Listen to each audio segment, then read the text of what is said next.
In Chapter 4, we're going to be talking about functions of several variables, or multivariate functions. You've actually seen some examples of functions of several variables in this class. I just haven't used those words. For example, a plane, the equation of a plane can be thought of as a function of both x and y. So we are going to use function notation now with our multivariate functions. And if we have a function of x and y, it's most common to let z be your output variable, and then we can just use our function notation and call z f of x, y. So z would then be our output variable, and now we have two input variables, both x and y.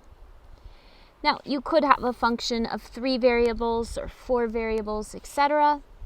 But we'll start by focusing on a function of 2 variables. So again, the output is our z, or our f of x, y, and the input in this case would be x and y.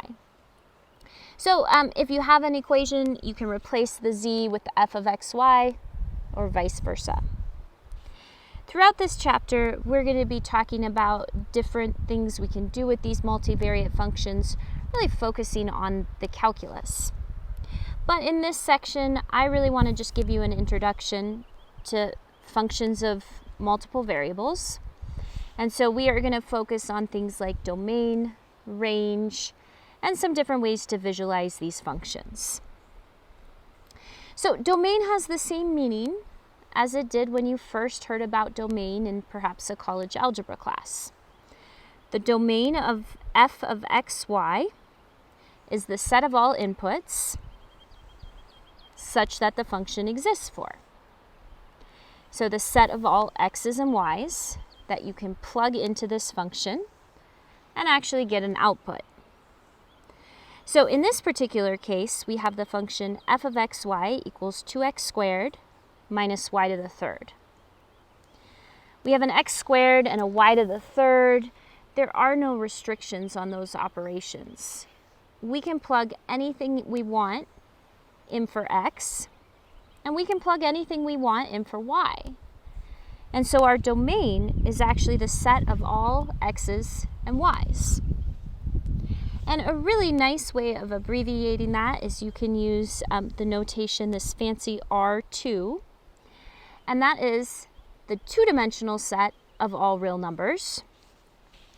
Or visually what that means is, if this is my xy plane, we are talking about every single number on this xy plane is in the domain. So it's our set of all real numbers on this two-dimensional plane. All right, let's find the domain of natural log of x minus 4y. So we're going to think about what are we allowed to plug into this function. Here we have a natural log, and the rule is we can only take the natural log of positive numbers. So the thing inside the natural log, the x minus 4y, has to be bigger than 0. That means x must be bigger than 4y. There's not much else we can do with that. I would probably write this domain in set notation. So I just wrote those curly brackets, and I'm saying my domain is the set of all x, y. So it's a set of points now, such that x is bigger than 4y. Visually, what we're talking about here, again, we're talking about a set of points on the xy plane that can be plugged into this function. And so to kind of visualize the points where x is bigger than 4y, we could start by graphing the line x equal 4y. And so I did that in red. It's a line that goes through the origin. It has a slope of 1/4. So I went up 1 over 4. So that's x equal 4y.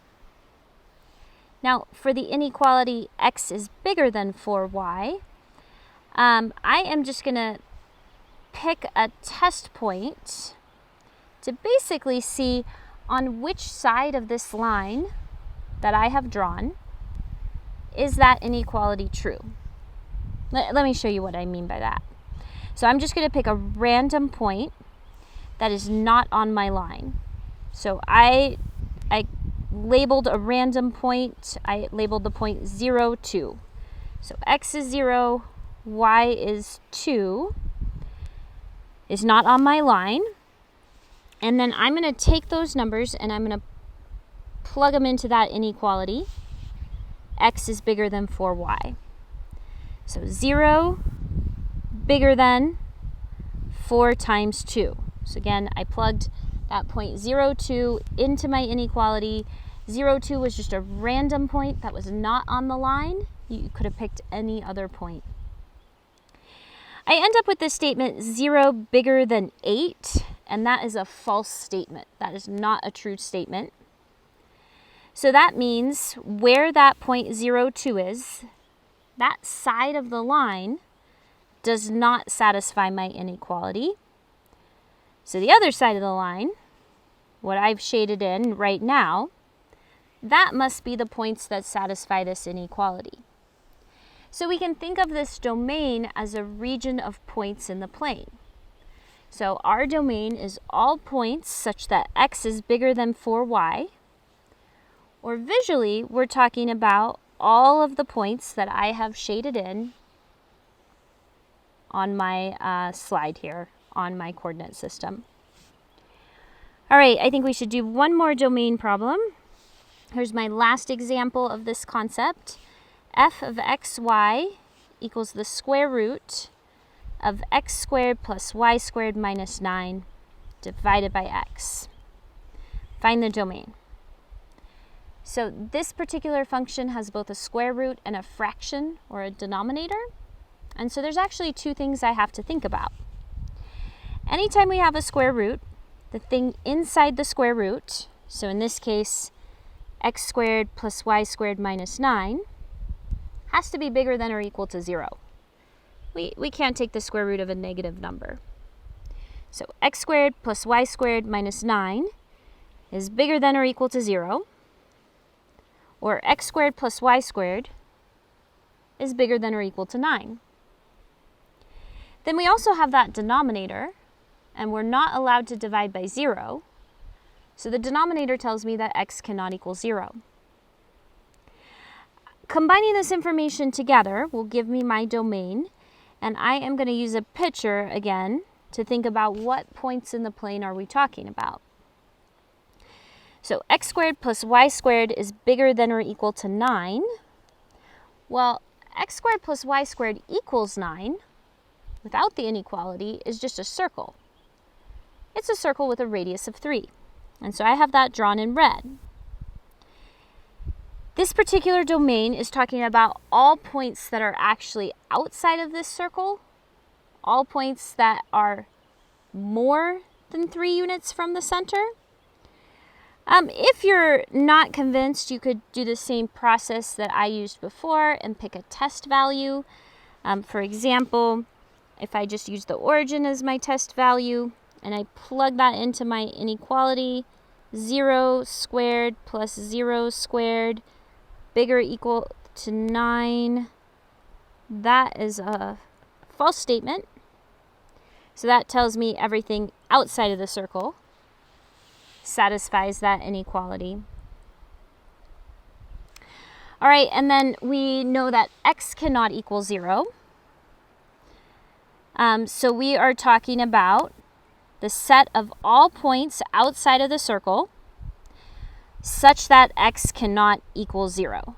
So we're actually talking about all of the points that I've shaded in, but we also don't want to include other places where x equals 0. So we're not going to include anywhere along, I guess, the y-axis. And so we can just write that domain in set notation. Our domain is the set of all x's and y's such that x squared plus y squared is bigger than or equal to 9, and x cannot equal 0. For this next example, let's now find the domain, the range, and then let's sketch a graph. Okay, so for my domain, I have a square root. The function is f of xy equals 1/2 square root of x squared plus y squared. So I'm going to take the thing inside the square root, x squared plus y squared. When is that bigger than or equal to 0?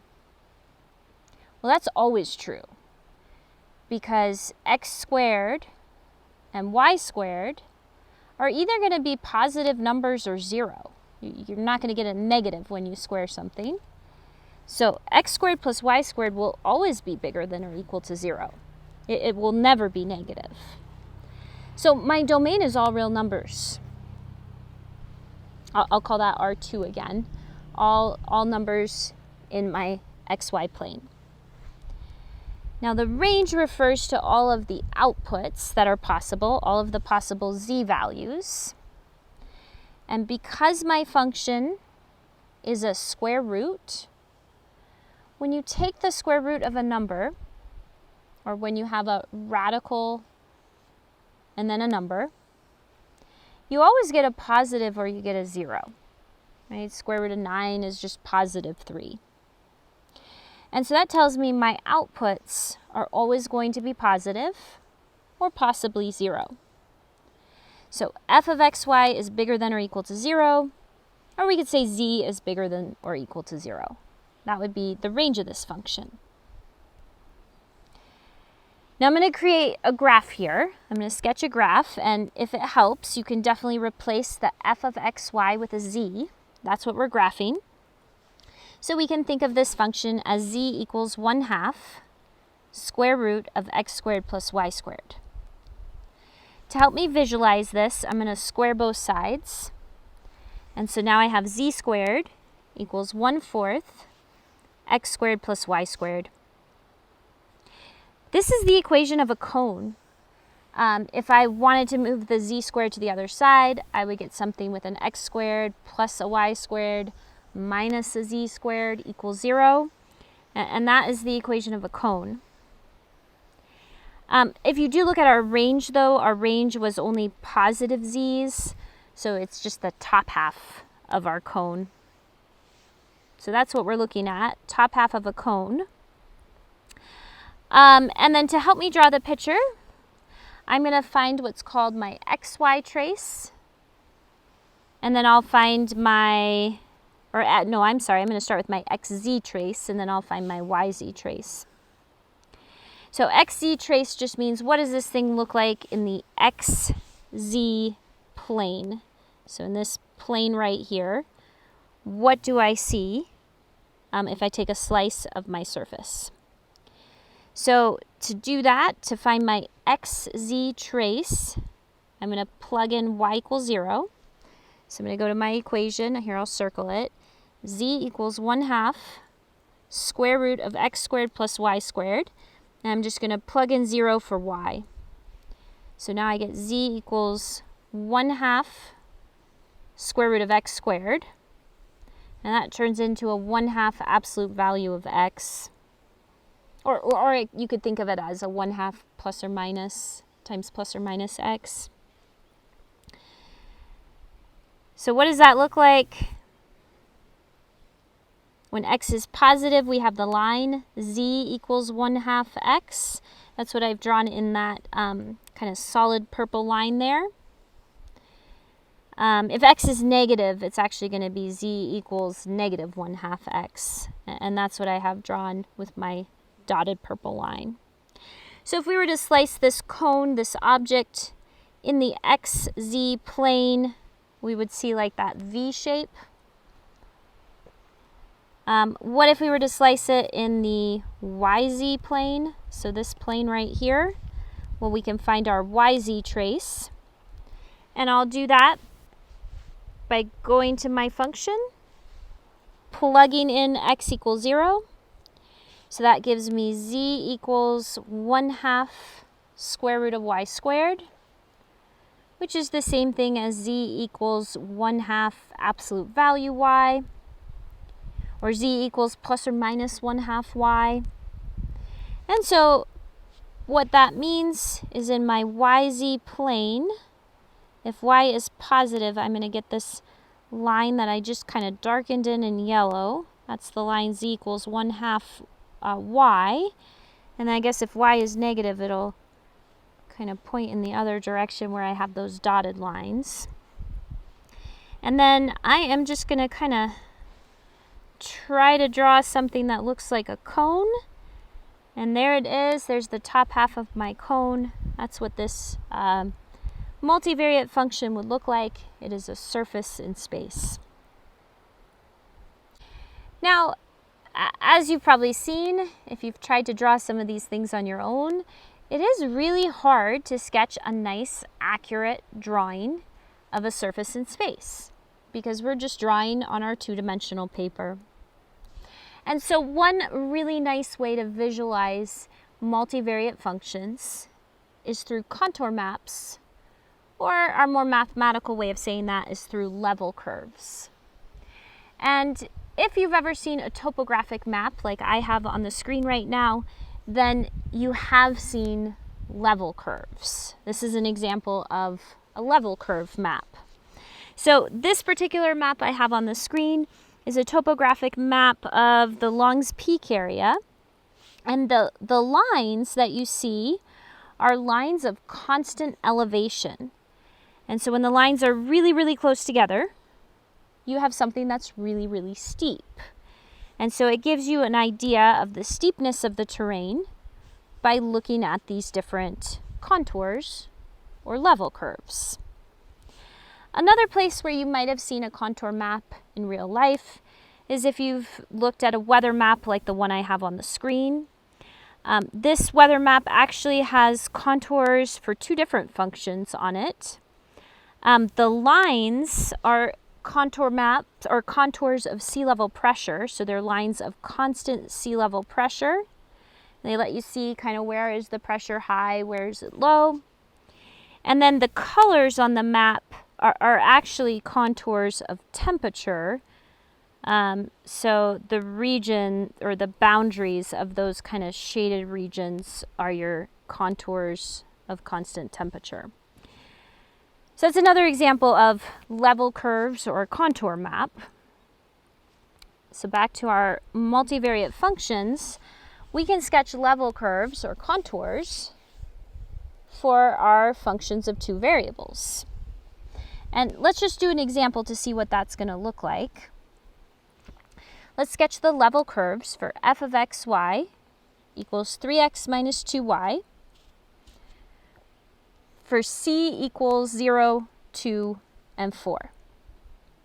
So those c values given, those are actually z values or heights.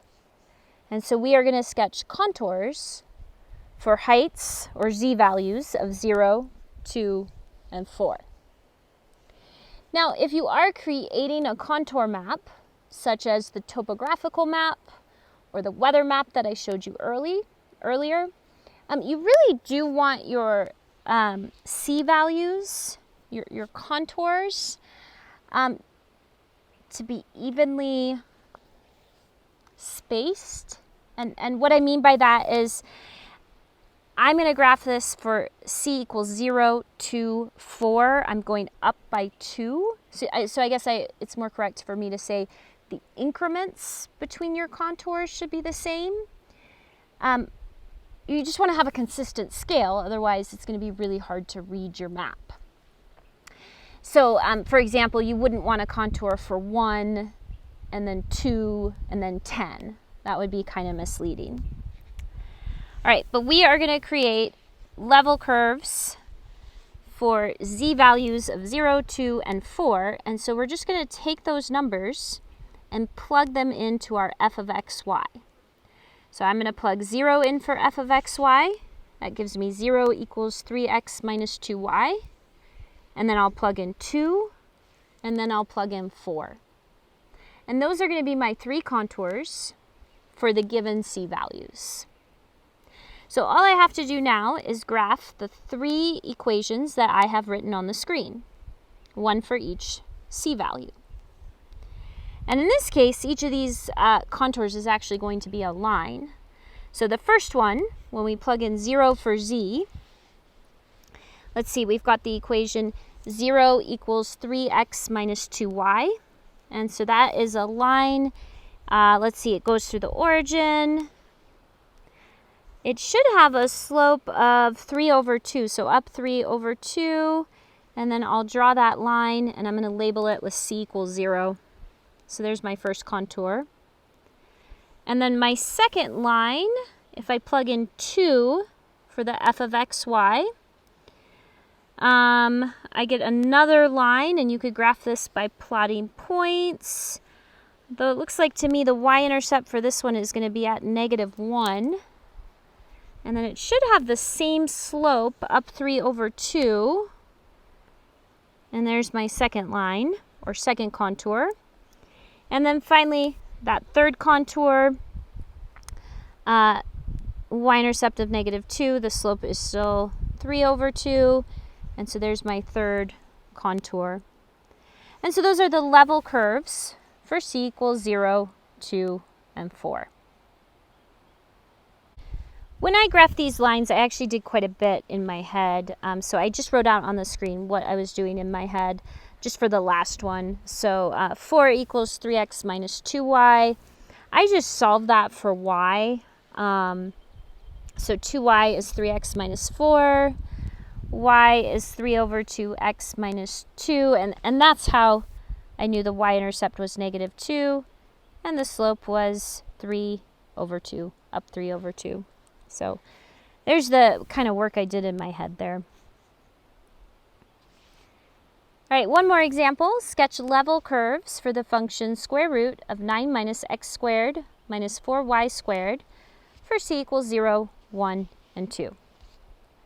So I'm going to have to plug in 0, 1, and 2 into the f of xy.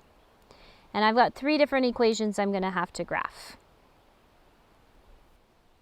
So I'll start with the first one. 0 equals the square root of 9 minus x squared minus 4y squared. To help me graph that, I'm going to square both sides. 0 equals 9 minus x squared minus 4y squared. Or x squared plus 4y squared equals 9. Divide everything by 9. And I have an equation of an ellipse. So there is my ellipse. It's centered at the origin. The distance of the major axes should be 3, because 3 squared is 9. And then the distance of the minor axes, let's see, the b squared is actually 9 over 4. So b would be 3 over 2. So that would be 3 over 2. So that ellipse is my contour, or my level curve, for c equals 0. And notice I am labeling these contours. Otherwise, the person reading your map isn't going to be able to tell which contour goes with which equation. All right, so the next one, 1 equals the square root of 9 minus x squared minus 4y squared. I'm going to do the exact same thing, square both sides. And then I am left with the equation x squared plus 4y squared equals 8. Divide everything by 8. The a squared is 8. The b squared is technically 8 divided by 4, but that equals 2. So I used a calculator to help me with this. My distance from the center along that major axis would be square root of 8. And then square root of 2 is my distance from the center along that minor axis to the end of the ellipse. So there's my c equal 1 level curve. And then finally the last one, same process. Plug in 2 for z, square both sides. So 4 equals 9 minus x squared minus 4y squared. I end up with x squared plus 4y squared equals 5. Divide everything by 5, so one side equals 1. The a squared is 5. The b squared is 5 over 4. And so there's my third level curve or contour for c equals 2. It's yet another ellipse. Distance from center to vertex is square root of 5. Center to the end of the minor axes is whatever square root of 5/4 is. And there's my contour map with these 3 contours or level curves. And so you can think of this as similar to one of those topographical maps. If you were looking above this surface, it's going to kind of look like a mound, right? As you go towards the origin, the C values are getting higher, so the surface is having higher heights. Finally, one more kind of just vocabulary word for you. It's most common to think about traces along one of our planes, our coordinate planes, like an XY trace, a YZ trace, etc. But we can talk about traces in other kind of planes as well. So in this example, we're working with the same function, but we want to find the vertical traces corresponding to x equals 0 and x equal 1.